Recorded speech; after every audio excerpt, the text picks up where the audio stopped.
తెలంగాణ రక్షణ సేన పేదల కోసం ఉచిత విద్య వైద్యం అందించడమే లక్ష్యంగా పనిచేస్తుందని ఆ పార్టీ చీఫ్ కవిత తెలిపారు.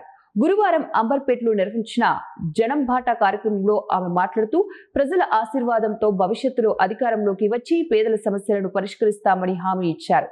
జీహెచ్ఎంసీ ఎన్నికల్లో అన్ని డివిజన్లలో పోటీ చేసి విజయం సాధిస్తామని, యువతకు ఉద్యోగ పారిశ్రామిక అవకాశాలు కల్పిస్తామని తెలిపారు. అందరూ వచ్చిన వాళ్ళు చెప్తున్నారు ఇల్లు ఇస్తామని, కానీ ఇల్లు మాత్రం వచ్చింది కనబడతలేదు. ఎవరికి వచ్చినాయంటే ఎమ్మెల్యే ఎన్నికలు తిరిగేటోళ్లకు ఒకటి కాదు రెండు ఇల్లు వస్తాయి. అంతేగాని మామూలుగా సాదాసీగా ఉన్న పేద ప్రజలకు ఇల్లు వచ్చే పరిస్థితి లేదు. ఇళ్ల విషయంలో కూడా మీకు తెలిసి ఒక ఆడబిడ్డగా నాకెంత బాధ ఉంటుందో, ఆడవాళ్ళకు సొంత ఇంట్లో లేకపోతే ఎంత రంది ఉంటుందో నాకు తెలుసు. నెల నెల కిరాయి కట్టేటప్పుడల్లా గుంజుకుంటాం మనం, ఇదే మన సొంత ఇంటికి కట్టుకుంటే ఎంత బాగుంటుందని. అవునా కదా? ఆ బాధ తీరాలంటే ఖచ్చితంగా మీ ఆడబిడ్డగా నాకు అవకాశం ఇవ్వండి అని కూడా మిమ్మల్ని కోరుతున్నా. ఇవాళ ఇక్కడ ఈ జెండా ఎగిరినప్పుడే ఉట్టిగా ఎగిరలే, మన ఆడవాళ్ళ ఆత్మగౌరవం కోసం ఎగిరినటువంటి జెండా ఈ జెండా. ఆడవాళ్ళను